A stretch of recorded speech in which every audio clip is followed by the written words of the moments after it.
السلام علیکم ورحمۃ اللہ۔ الحمد للہ وحدہ والصلاة والسلام علی من لا نبی بعدہ، اما بعد۔ بسم اللہ الرحمن الرحیم۔ پیارے بھائی، سوال آپ کا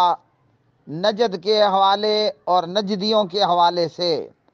نجد کے حوالے سے اور نجدیوں کے حوالے سے۔ نجد کا لغوی معنی ہے، نجد کا لغوی معنی ہے بلند اور اونچی جگہ۔ ہر اونچی اور بلند چیز کو نجد کہا جاتا ہے۔ اب نجد میں نجد عراق اور اسی طرح حجاز مقدس میں مختلف جو ہے وہ اونچی جگہیں اور مختلف نجد۔ اس حوالے سے جناب نبی کریم علیہ الصلاۃ والسلام نے نجد کے حوالے سے کیا کچھ فرمایا اور عراق کے حوالے سے کیا کچھ فرمایا، اور نجد اور عراق میں موجود فتنوں کے حوالے سے۔ بعض مقلدین اور بعض بدعتی لوگ اہل الحدیث اور محمد بن عبد الوہاب رحمۃ اللہ تعالی علیہ کے خلاف پراپیگنڈا کرتے ہوئے ایسی روایات پیش کرنے کی کوشش کرتے ہیں جس سے وہ محمد بن عبد الوہاب رحمۃ اللہ علیہ کی مذمت بیان کرنا چاہتے ہیں اور اہل الحدیث کے خلاف فتنہ برپا کرنا چاہتے ہیں۔ تو پیارے نبی علیہ الصلاۃ والسلام نے نجد کے حوالے سے اپنی احادیث کے اندر وضاحت کے ساتھ یہ بیان فرما دیا کہ نجد جو کہ فتنوں کا گڑھ اور جہاں سے شیطان کے سینگ نمودار ہوں گے، یہ نجد نجد حجاز نہیں بلکہ نجد عراق ہے۔ جیسا کہ اس سلسلے میں صحیح بخاری کی روایات، صحیح مسلم میں موجود روایات اور مسند امام احمد کے اندر موجود روایات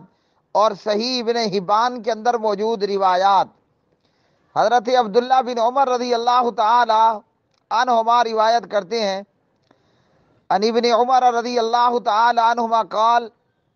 قال رسول اللہ صلی اللہ علیہ وسلم اللہم بارک لنا فی شامنا وفی یمننا قالوا وفی نجدنا قال اللہم بارک لنا فی شامنا وفی یمننا قالوا وفی نجدنا قال ہنالک الزلزال والفتن وبہا یطلع قرن الشیطان رواہ البخاری و مسلم واللفظ للبخاری۔ صحیح بخاری کی یہ روایت حدیث نمبر 1037 اور صحیح مسلم میں 2905 نمبر پر موجود یہ روایت۔ جناب عبداللہ بن عمر رضی اللہ تعالی عنہما نے کہا کہ نبی کریم صلی اللہ علیہ وسلم نے ایک دن اللہ سبحانہ و تعالیٰ سے یہ دعا کی، اے اللہ ہمارے لیے شام میں برکت نازل کر، اے اللہ ہمارے لیے یمن میں برکت نازل کر۔ تو لوگوں نے کہا کہ اے اللہ کے رسول صلی اللہ علیہ وسلم نجد کے لیے بھی، یعنی نجد کے لیے بھی دعا کیجئے۔ تو پیارے نبی علیہ السلام نے پھر وہی دعا کی کہ اے اللہ ہمارے لیے شام میں برکت کر اور اے اللہ ہمارے لیے یمن میں برکت نازل فرما۔ کہنے والے نے کہا پھر دوبارہ عرض کی کہ نجد کے لیے بھی دعا کریں۔ تو پیارے نبی علیہ الصلاۃ والسلام نے فرمایا کہ نجد وہاں زلزلے اور فتنے رونما ہوں گے، نجد میں زلزلے اور فتنے رونما ہوں گے اور وہاں سے شیطان کا سینگ نکلے گا۔ اب یہ حدیث ہے جس میں پیارے نبی علیہ الصلاۃ والسلام نے یہ بتا دیا کہ نجد وہاں سے فتنوں کا ظہور ہوگا اور وہاں پر زلزلے برپا ہوں گے، اور اسی طرح کی دیگر روایات میں کہ نبی علیہ الصلاۃ والسلام نے فرمایا وہاں شیطان کا سینگ نمودار ہوگا۔ اب ان روایات کو لے کر نجد کے خلاف، محمد بن عبد الوہاب رحمۃ اللہ علیہ کے خلاف اور اہل الحدیث کے خلاف اہل بدعت اور اہل شرک جو ہے وہ پراپیگنڈا کرتے ہیں، جبکہ دیگر احادیث صحیحہ کے اندر اس بات کی وضاحت نبی پاک علیہ الصلاۃ والسلام کی احادیث سے موجود ہے کہ اس سے مراد جو ہے وہ نجد عراق ہے، نجد حجاز نہیں۔ جیسا کہ کتاب المعرفت والتاریخ باب ما جاء فی الکوفہ کے اندر عبداللہ ابن عمر رضی اللہ تعالی عنہما سے یہی روایت، اور اس روایت میں ہے کہ قال رجل والعراق یا رسول اللہ، اے اللہ کے رسول عراق کے لیے بھی دعا کیجئے۔ تو نبی علیہ الصلوۃ والسلام نے فرمایا کہ وہاں زلزلے اور فتنے رونما ہوں گے، اور وہاں سے شیطان کا سینگ نمودار ہوگا، شیطان کا سینگ نکلے گا۔ تو اس روایت سے کہ جس کے اندر نبی علیہ الصلوۃ والسلام سے کہنے والے نے کہا کہ والعراق، عراق میں بھی برکت کے لیے دعا کیجئے، تو اللہ کے پاک نبی علیہ الصلوۃ والسلام نے بتا دیا وہاں زلزلے ہوں گے اور فتنے پیدا ہوں گے، فتنے نمودار ہوں گے، اور وہاں سے شیطان کا سینگ نکلے گا۔ تو معلوم ہوا کہ نجد سے مراد نجد عراق نہیں، بلکہ نجد سے مراد نجد حجاز نہیں بلکہ نجد عراق مراد ہے۔ جیسا کہ پیارے نبی علیہ الصلوۃ والسلام سے کہنے والے نے کہا فقال رجل یا رسول اللہ صلی اللہ علیہ وسلم وفی عراقنا، ہمارے عراق کے لیے بھی برکت کی دعا کریں۔ تو نبی علیہ الصلوۃ والسلام نے فرمایا منها الزلزال والفتن ومنها یتلو قرن الشیطان، کہ وہاں پر زلزلے ہوں گے، فتنے نمودار ہوں گے، اور شیطان کا سینگ نکلے گا۔ اور اسی طرح جو ہے وہ عبداللہ ابن عمر رضی اللہ تعالی عنہما کی روایت مسند امام احمد میں، ابن عمر کہتے ہیں رأیت رسول اللہ صلی اللہ علیہ وسلم یشیر بیدہ یؤم العراق، نبی علیہ الصلوۃ والسلام عراق کی جانب میں، عراق کی طرف اشارہ کرتے ہوئے میں نے آپ کو دیکھا۔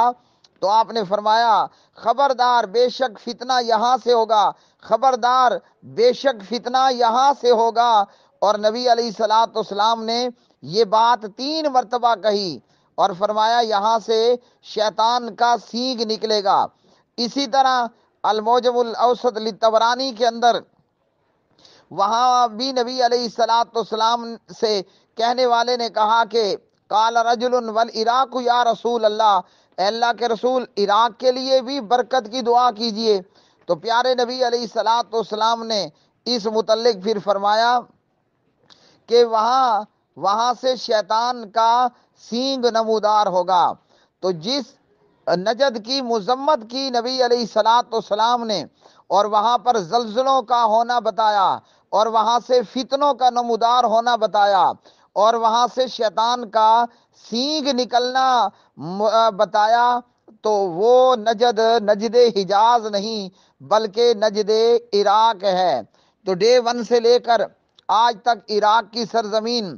اور کوفے کے علاقوں سے اور عراق کی سرزمین سے جو فتنے نمودار ہوئے،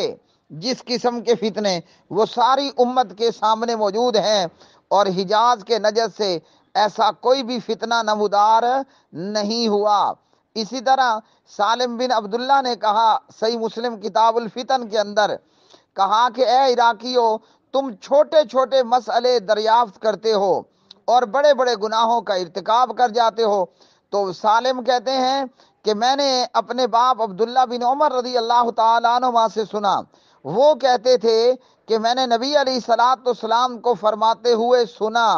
کہ بلا شبہ فتنہ یہاں سے آئے گا، اور اپنے ہاتھ سے مشرق کی طرف اشارہ کیا، یعنی یہاں سے شیطان کے سینگ نکلیں گے۔ اور اسی طرح حضرت ابو ہریرہ رضی اللہ تعالی عنہ صحیح بخاری کے اندر فرماتے ہیں کہ راس الکفر نحو المشرقی، ہاں جی، کفر کا سر چشمہ وہ مشرق کی طرف سے ہے۔ تو پیارے نبی علیہ الصلوۃ والسلام کی حدیث کے اندر یہ وضاحت موجود ہے کہ اس نجد سے مراد جہاں زلزلے رونما ہوں گے، جہاں سے فتنے رونما ہوں گے، جہاں سے شیطان کا سینگ نکلے گا، وہ نجد عراق ہے، وہ نجد حجاز نہیں ہے۔ اور جہاں تک نبی علیہ السلام کی دعا کا ذکر ہے، تو آپ صلی اللہ علیہ وسلم نے شام کے لیے بھی دعا کی، اور یمن کے لیے بھی دعا کی۔ تو شام کے لیے نبی علیہ الصلوۃ والسلام نے دعا کیوں کی کہ پیارے نبی علیہ السلام کا آبائی علاقہ وہ مکہ ہے، اور یہ مکہ یمن کا شہر تھا، اور مدینہ یہ شام کا شہر تھا۔ علامہ شرف الدین رحمہ اللہ فرماتے ہیں کہ انما دعا لہما بالبرکہ لأن مولدہ بمکہ وہو من الیمن ومسکنہ ومدفنہ بالمدینہ وہی من الشام، کہ نبی علیہ السلام نے شام اور یمن کے لیے برکت کی دعا کی کہ پیارے نبی علیہ السلام کی جائے ولادت وہ مکہ ہے، اور یہ مکہ یمن کا علاقہ ہے، اور نبی علیہ السلام کا مدفن اور مسکن وہ مدینہ ہے، اور مدینہ شام کے علاقوں میں سے ہے۔ تو میرے بھائیوں، محمد بن عبد الوہاب رحمۃ اللہ علیہ کے خلاف پراپیگنڈا یہ صرف اہل بدعت اپنی بدعات کو اور اہل شرک اپنے شرک پر پردہ ڈالنے کے لیے کرتے ہیں، حالانکہ نبی علیہ الصلوۃ والسلام کی حدیث سے ہمیں اچھی طرح معلوم ہو گیا کہ آپ نے جس نجد کے لیے دعا نہیں کی، بار بار کہنے کے باوجود کہ کہنے والے نے بار بار کہا، وہ نجد نجد عراق ہے، جہاں سے فتنے رونما ہوں گے، جہاں پہ زلزلے رونما ہوں گے، اور جہاں سے شیطان کا سینگ نکلے گا۔ اور اس وقت سے لے کر آج تک مسلم دنیا اور کرۂ ارض پر رہنے والے یہ جانتے ہیں عراق اور کوفے سے کیسے کیسے ہوش ربا قسم کے فتنوں کا ظہور ہوا، اور یمن یا شام یا مدینہ یا مکہ یہ تو سبحان اللہ ہدایت کا سرچشمہ ہے، یہ تو ہدایت کی زمینیں ہیں اور ہدایت کے علاقے ہیں۔ اللہم تقبل منا انک انت السمیع العلیم وتب علینا انک انت التواب الرحیم وآخر دعوانا